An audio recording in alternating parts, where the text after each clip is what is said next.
Dear friends, I will now turn to the fourth and final part of the four most important aspects of the criminal complaint I filed some 6 weeks ago and made public at the same time. Thus far, by the way, without any response to either of these two actions.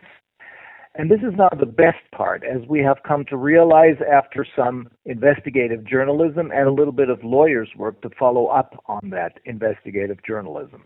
I had always felt that the kidnapping, being disguised first as a fake deportation and then as a fake extradition, and topped this all off with Judge Schindler lying about it in open court, that this would ultimately turn out to be the crowbar which will pry open Pandora's box with all the dirty little and huge secrets of the completely broken German justice system.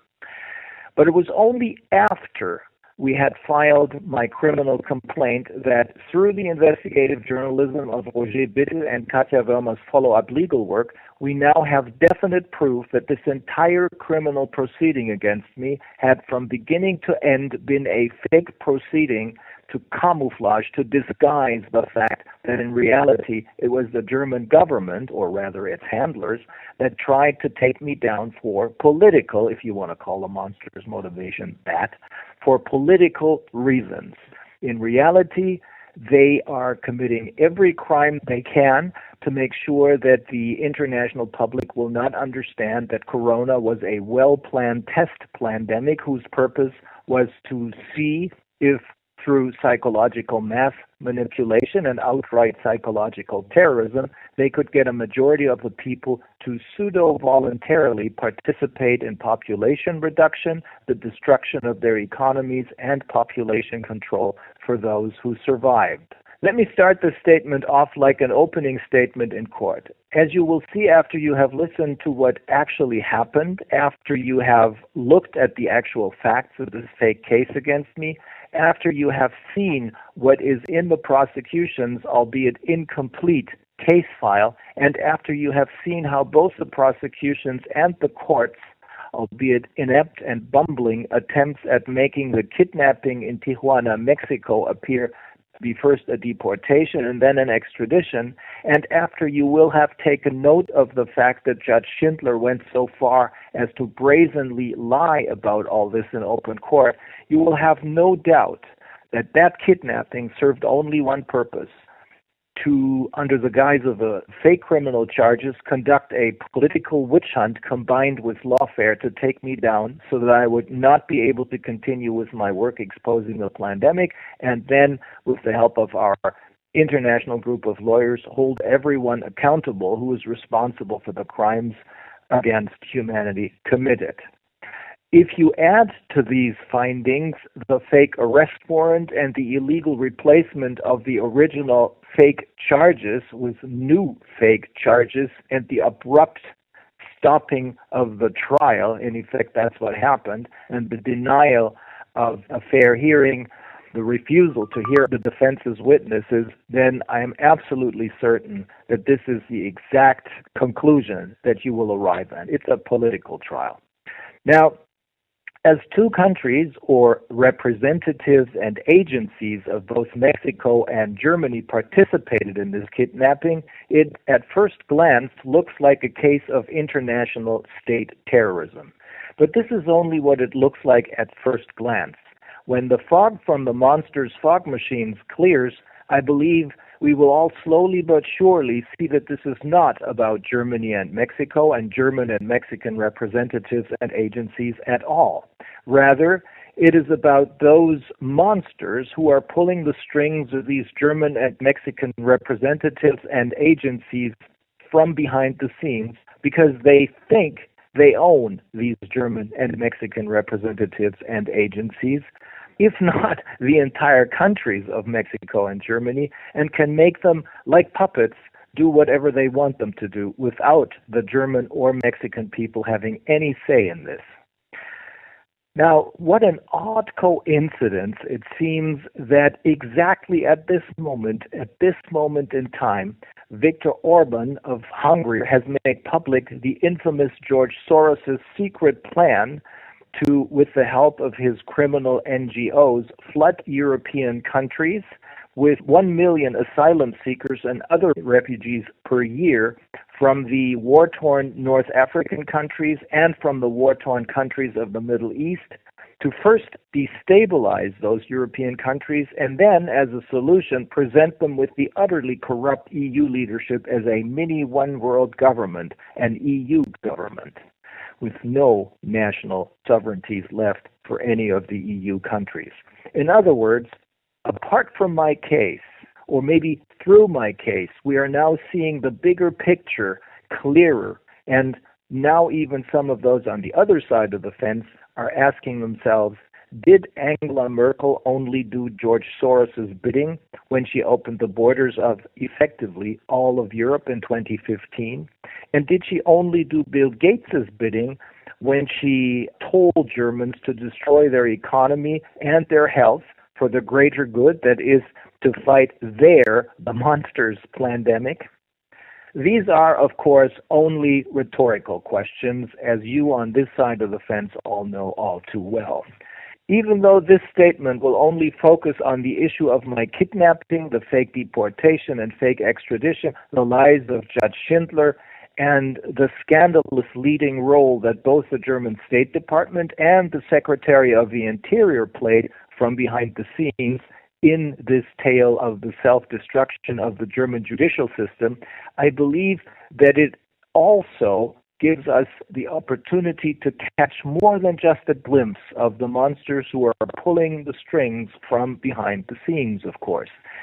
In fact, the totality of the evidence we have been able to gather in the meantime, plus the additional info that is coming in from all sides now very rapidly, is more than just a glimpse of evil. There are now so many pieces of the puzzle of evil that I have no problem recognizing very clear patterns of destruction, of covert destruction, not just in the evidence just made public by Viktor Orban about what George Soros did to Europe in order to pursue the monster's divide and conquer strategy, and in the murderous activities of that fake philanthropist Bill Gates, whom my Dutch colleague Arno van Kesse is about to bring down.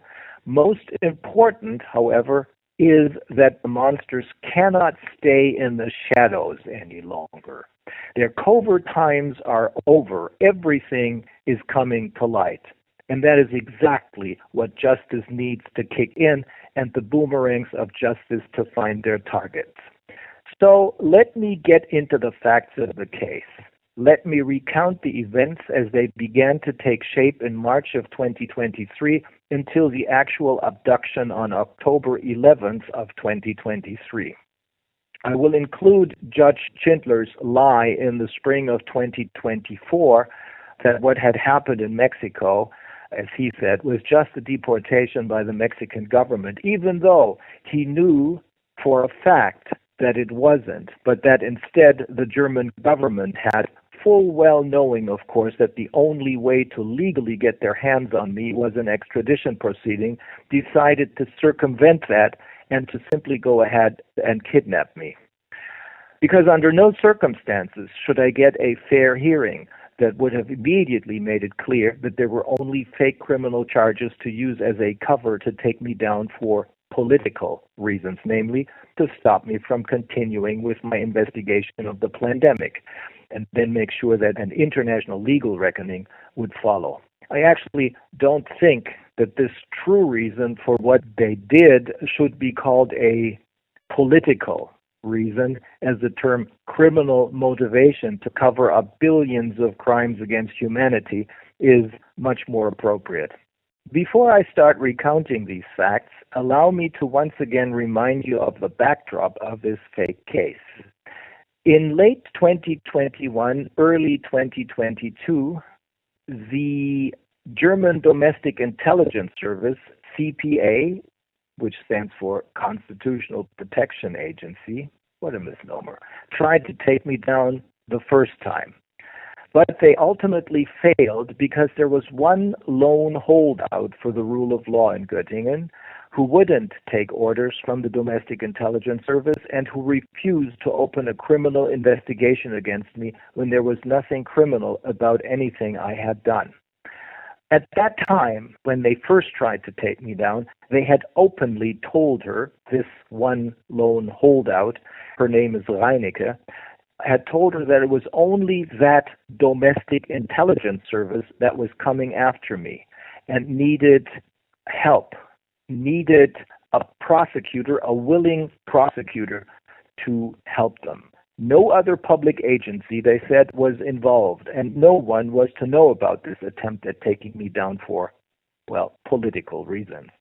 They had done everything to point Senior Prosecutor Reinecke in the right direction by explaining to her that I had made a name for myself as an international lawyer who was openly critical of the anti-corona measures, that I owned my own law firm, and that I had become a member of the only political party that was openly criticizing the government's corona measures, a party which had then elected me as their leader and nominated me for running for chancellor in the general elections of, I believe it was 2021.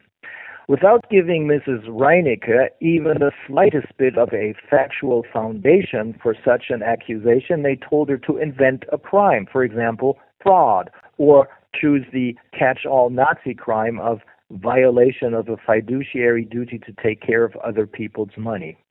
After they had not made it past that guardian of the rule of law, Mrs. Reinecke, they tried again by setting their crazy secret weapon, the three deeply disturbed Berlin attorneys in motion who had been working for them since late 2021, probably since August of 2021.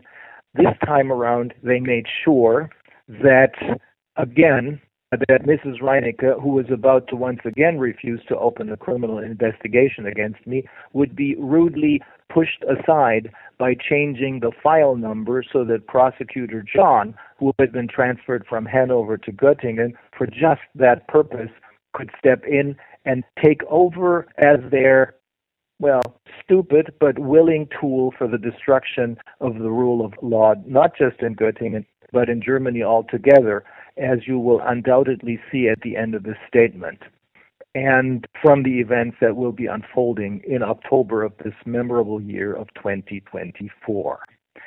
And just so that this time around absolutely nobody would be confused as to the fact that the crime that they wanted to nail me for was a brand new one that did not yet exist in the German Code of Criminal Law. Page number 1 of their file that normally informs the prosecution and the court about the crime they would be dealing with had the word corona written on it, not fraud or embezzlement or any other real crime. So that is the backdrop of what then started to take shape in March of 2023.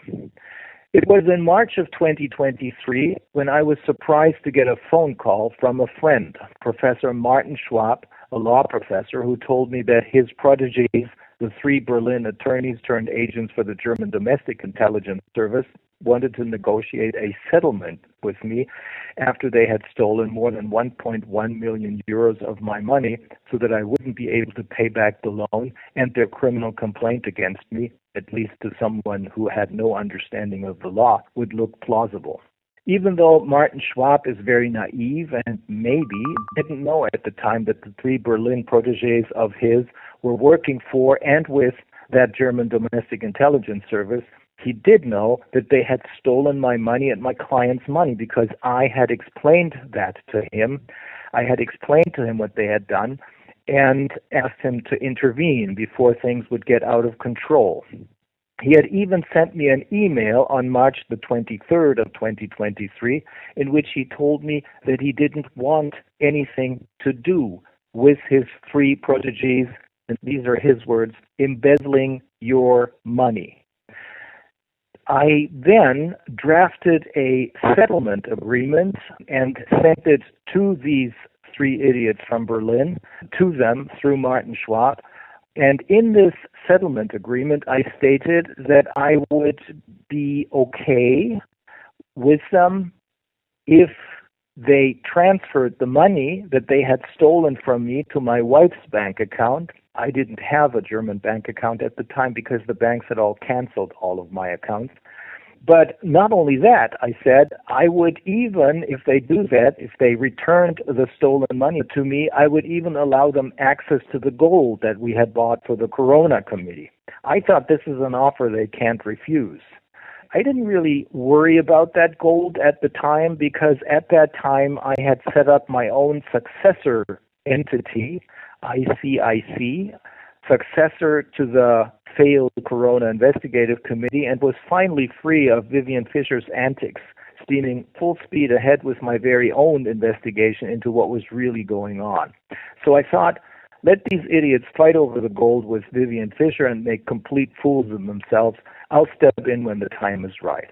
So at any rate, I thought this is an offer you can't refuse. But then things began to feel weird. At first, it was just that offer which they seemed to be pondering for weeks and then months. It took so long. I couldn't understand this. Well, then in July of 2023, Inka and I all of a sudden couldn't find our passports. We believed that they had either been stolen or that we had lost them.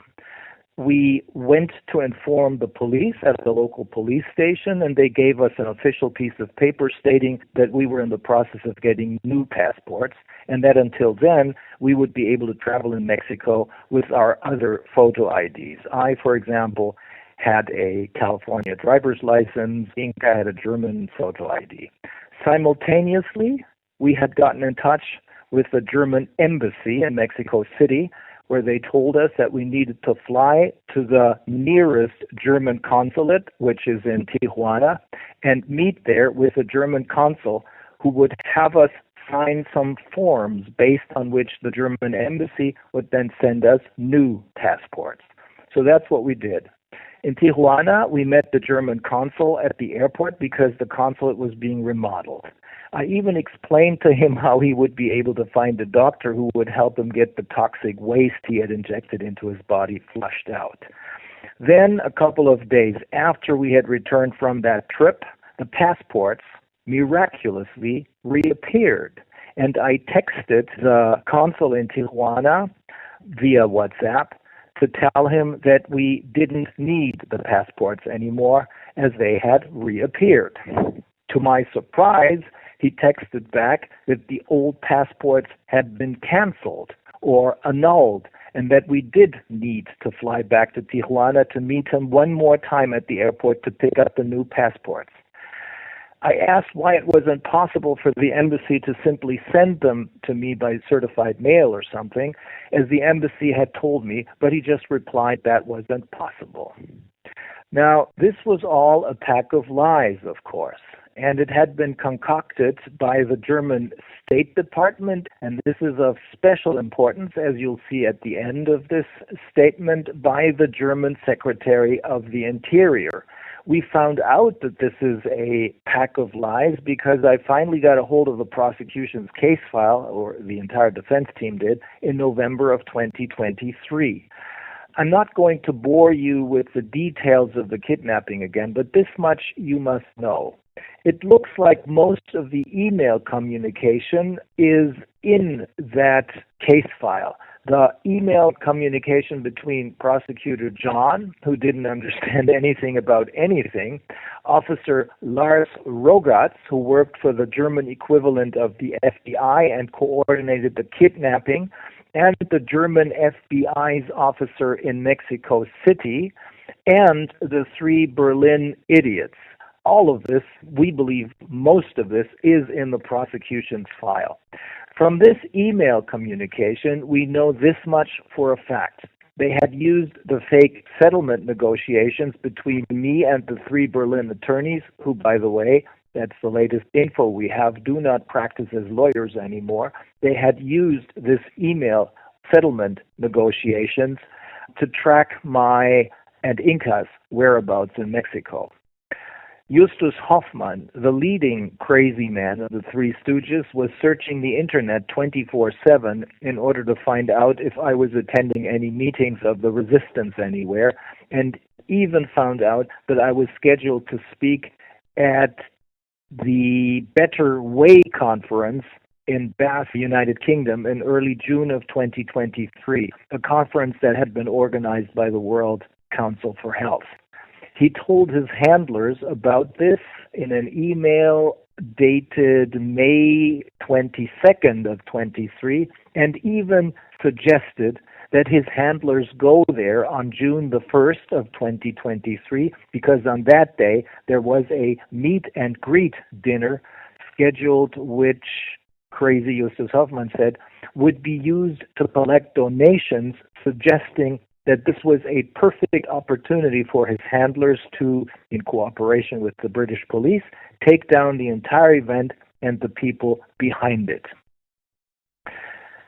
An email sent by the FBI's man in Mexico City to the man who coordinated the kidnapping in Germany, Lars Rogatz, on August 24, informs him and everybody else whom he copied of this: that I could only be arrested in Mexico based on a Mexican arrest warrant, which of course was never issued, as I had not committed any crime in Mexico, not entered the country illegally, and there was no extradition request for a crime I might have committed in Germany. That is why their man in Mexico emailed to Germany that they should, in Germany, start an extradition proceeding, which, as we now know, never happened either, because the deep state had other plans. In an email dated September 1st, 2023, FBI agent Rogatz in Hanover informs prosecutor John that their plan was to lure me back to Tijuana under the pretext that I need to sign something in connection with my passport so that they could have the Mexican Migration Agency arrest me. And again, just to play things very safe, prosecutor John, in an email dated September 30th, 2023, informs everyone else that he and the three Berlin Stooges had also told me that I needed to be in Tijuana in order to get a new power of attorney notarized by the consul, which would then be used to finalize the settlement, the fake settlement. Now they had given me two very good reasons to go to Tijuana, pick up the new passports and get a new power of attorney notarized so that I would finally be able to finalize the settlement. Interestingly, a few days earlier, my friend, at least that's what I thought of him back then, Martin Schwab, whom I had given such a power of attorney, had suddenly and unexpectedly told me that he didn't want to be involved in that settlement after all. I cannot help but believe that he, at that point, had been told by his proteges, probably by name-dropping Justus Hoffmann, that this whole settlement deal was a ruse or a camouflage deal to get me arrested, just as he said in court. Only that explains why he, this is Martin Schwab, why he still employs Justus Hoffmann at his university and why he did not lift a finger to help me, all the while claiming that he wanted to stay neutral, even though he had played an important part in my abduction. After all, I would never have entered into any settlement negotiation with the Three Stooges had it not been for Martin Schwab, whom I had trusted at the time, at least.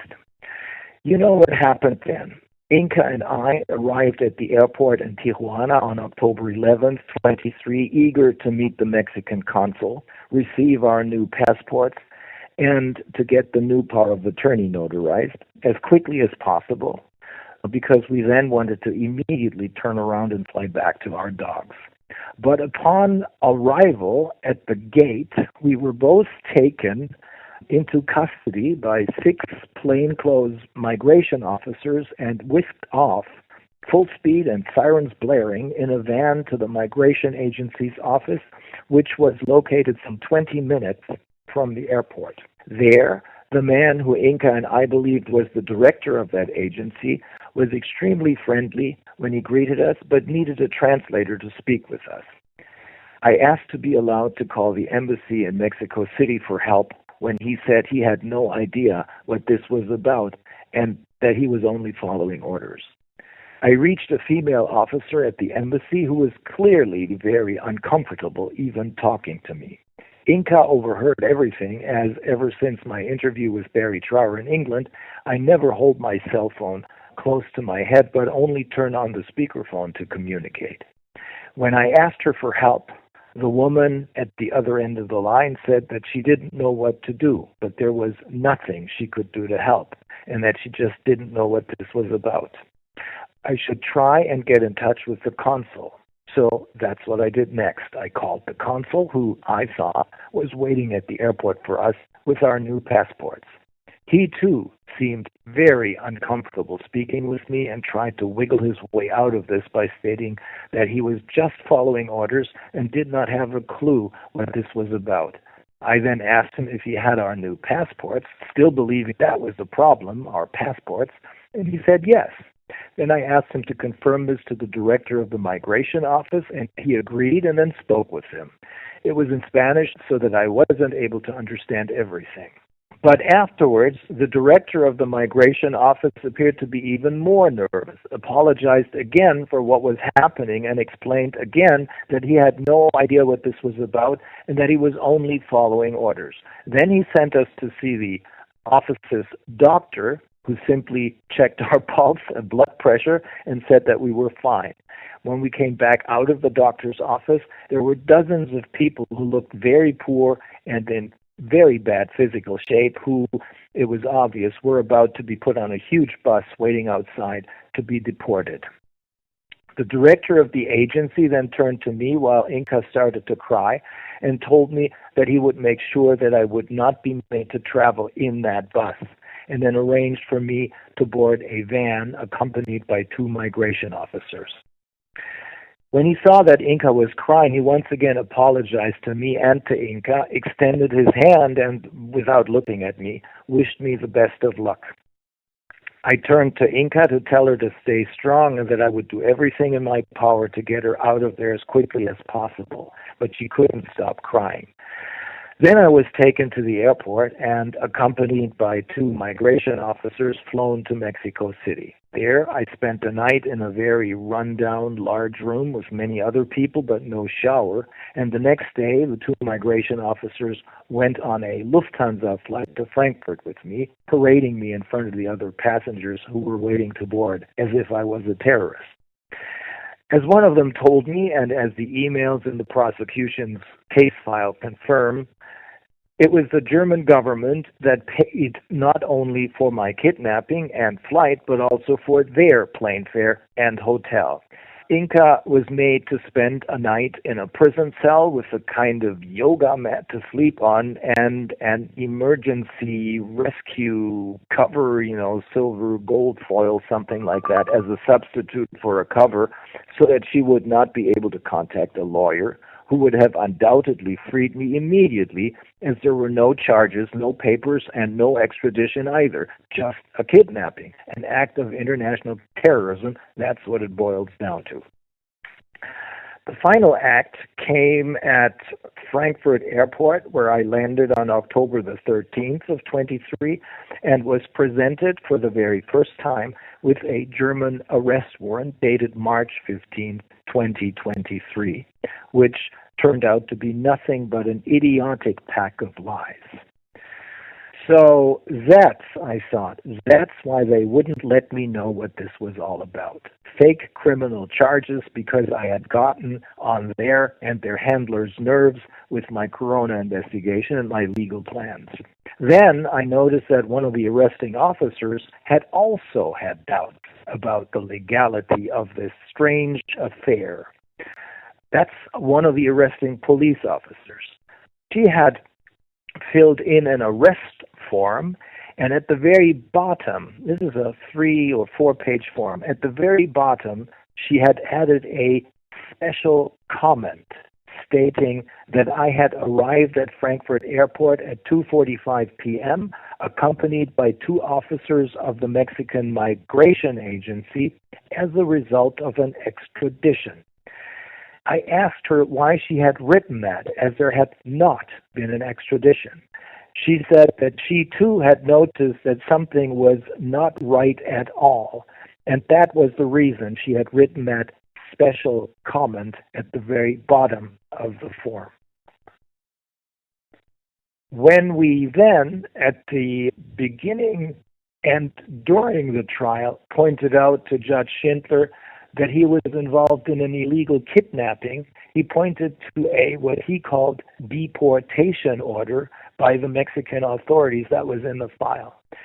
We told him that, first of all, it needed to be translated into German as a primary rule for all legal proceedings conducted before a German court of law is that the court's language is German. Everybody knows this. This is what you learn in your first semester of law. He refused. Well, at that point, I had resigned myself to the realization that Schindler was just another criminal wearing a robe and that he was one of the puppets of the monsters. Then we translated that deportation order into German and explained to him in great detail that there had not been a deportation. This was fake, as the only grounds for a deportation would have been either that I had committed a crime in Mexico, or that I had entered the country illegally, or that Germany had requested an extradition in a formal proceeding that would have included informing the Mexicans about the reasons for the extradition request in writing and by diplomatic process, and it would have required that I get a hearing so that I could respond to the accusations. We also explained to him that the emails in the file clearly showed that this was a kidnapping, as the German equivalent of the FBI had even been informed about the fact that I could only be arrested in Mexico based on a Mexican arrest warrant, which didn't exist, and that in order to get the Mexicans to issue an arrest warrant, if I had neither entered the country illegally nor committed a crime in Mexico.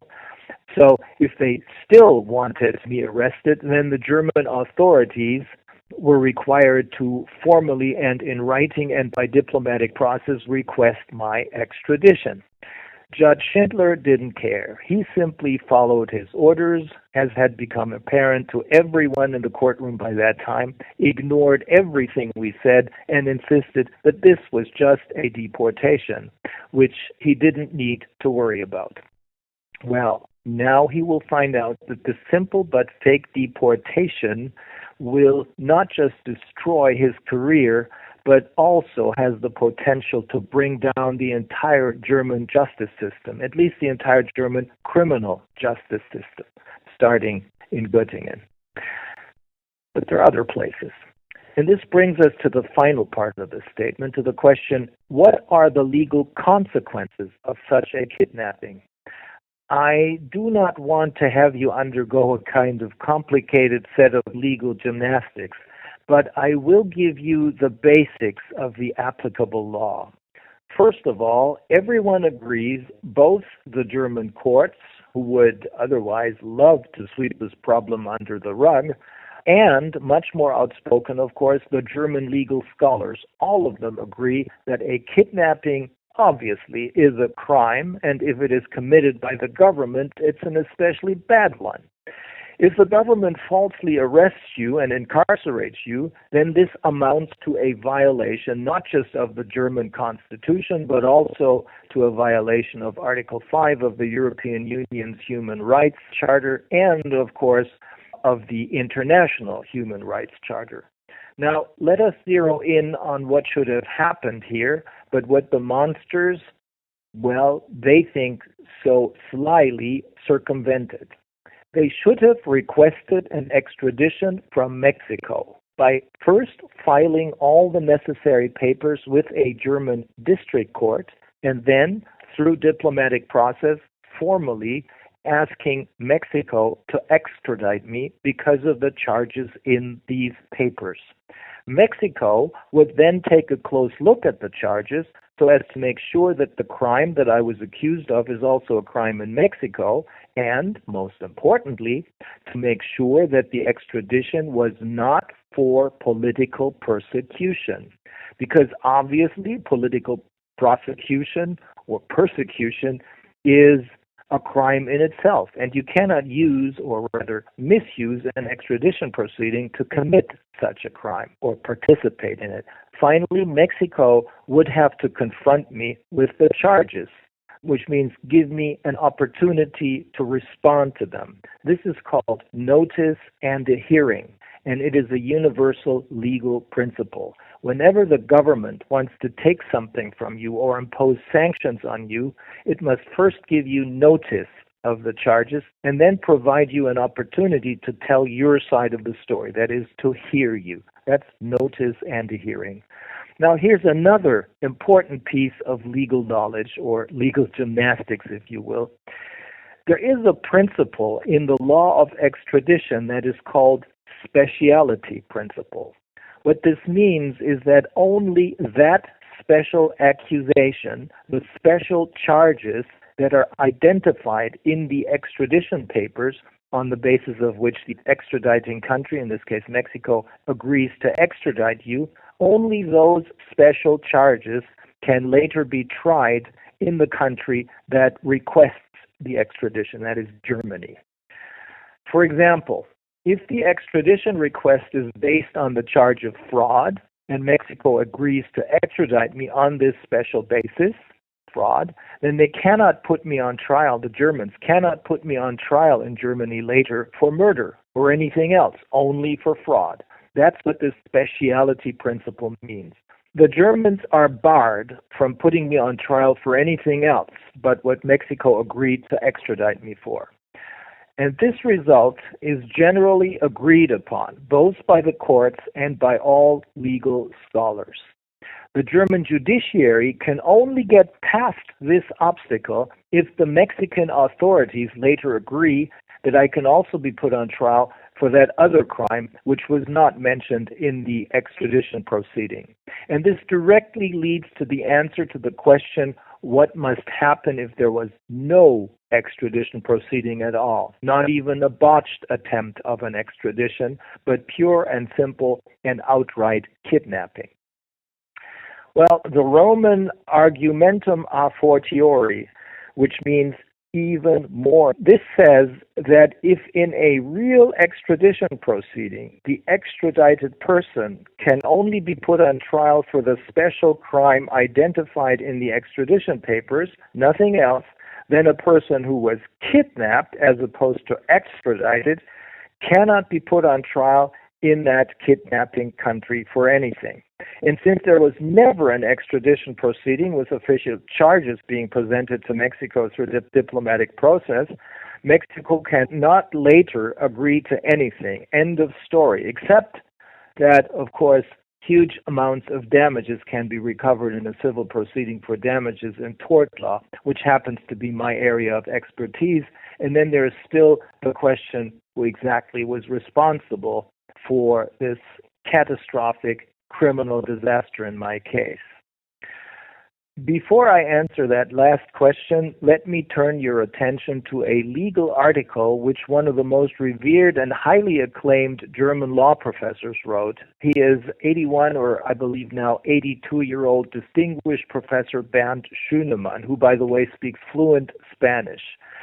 And he explains, based on the European Extradition Act and also on an International Extradition Act, that if a state goes through an extradition proceeding in order to get someone extradited, in this case me, from Mexico, and then tries to put me on trial for a crime that was not even mentioned in these extradition papers and which were not included in why the Mexicans extradited me, then the solution to this problem should be a prohibition to arrest me and incarcerate me, which means, according to the European Act of Extradition, they will have to let me go and give me 45 days to leave the country. If I don't use that time to leave the country, then they can go after me for that other crime that is not included in this speciality principle. if I was extradited from a non-EU country, in this case from Mexico, then I only get 30 days to leave the country. But if I do leave, then this is the end of their story. They could, of course, in theory, come after me again, but this time with all eyes on them, eyes of the international community on them, they will have to go through this very formal extradition proceeding. And of course, if they do that, they will once again fail because the old arrest warrant is fake, as we now know. But then there is still the most important aspect of extradition law, and that is that no one must be extradited if this is for political reasons or political persecution. There are no two ways about this, and accordingly, I must immediately be set free now. This means this is the overriding legal principle. No extradition when it comes to political persecution or prosecution. There are no two ways about this, and accordingly, I must immediately be set free now, which means we do not even have to get into all these legal shenanigans about the formalities of an extradition proceeding, of the writing, of the diplomatic exchange that has to take place. There is no way that anyone can be extradited, let alone kidnapped, for political reasons. So this is the end of the story, and that's why they have to let me go immediately. Finally, there's still this question of who was responsible for this kidnapping. Due to the investigative journalism done by Roger Bittel, it is now 100% certain that not only was there no deportation, but of course, as I just explained in great detail, there was no extradition either. Roger Bittel doggedly went after every German and Mexican authority and agency, and finally the Germans were forced to admit that in 2023 no extraditions were conducted from Mexico. So there's the official confirmation. But he also found out that officially the German Department of State had been in charge of my fake extradition or kidnapping. And when Katja Wörmer, my attorney, finally got in touch with them, the Department of State, weeks ago, they admitted that they have a file on my case. She asked them, in her capacity as my lawyer, to send her a copy of that file, but they have been slow-walking her to the point at which it is now clear, beyond any reasonable doubt, that they are refusing to provide the defense with this very crucial piece of evidence. The question is why? And the answer is easy if we take into consideration that this whole fake case and fake proceeding was started by the German Domestic Intelligence Service, CPA, the Constitutional Protection Agency, and conducted by the BKA, which is the German equivalent of the FBI. Both agencies follow the orders of the German Secretary of the Interior. They are the most important tools of terror, I should say, of the Department of the Interior. They do not belong to the Department of Justice, as one should expect in a normal extradition case.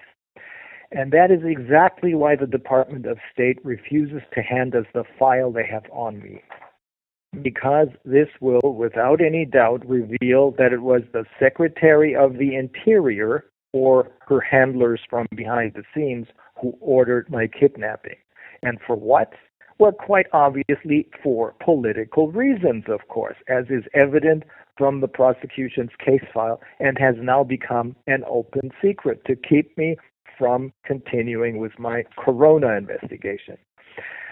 Now, let us see how the now former Secretary of the Interior and the President of the German equivalent of the FBI, Holger Münch, respond to this. Remember that it was my father who trained him as a police officer in Bremen many years ago. And now let us see how the now former Secretary of State, Annalena, responds to these charges, but also how the UN respond to these charges, as Annalena is now the President of the United Nations General Assembly. There are, of course, more skeletons in her closet, but this one, the kidnapping, will break that camel's back too. How will she explain that she, as the German Secretary of State and a self-appointed, brilliant international lawyer, as she claimed, was instrumental in kidnapping a German national in Mexico for political persecution. Good question. So why is this case of kidnapping under the guise of fake criminal charges to stop me from continuing with my work of exposing the pandemic and then bring the monsters and their puppets to justice such a scandalous case, at least in Germany, but also embarrassing for a host of other countries? Because, as Bernd Schünemann points out in his article, such a practice of kidnapping innocent people from other countries not only puts a huge stain on Germany's legal system, but it threatens to destroy the German people's faith in their judicial system altogether. And this is crucial at this time, as even according to the mainstream media, the Germans have lost all faith in their legislative branch and in their executive branch.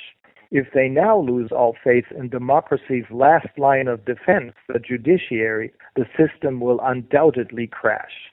And that can happen overnight now. So on this note, I'll end, and I'll let you decide if this is good news or bad news. As far as I'm concerned, I believe it is good news, as we are now ready to roll into a new bright future, at least a new bright future for us real humans on this side of the fence. The momentum is there, and the time is exactly right. For some strange reason, I just remembered Amy Winehouse's song, Valerie. I love that, written by Mark Ronson.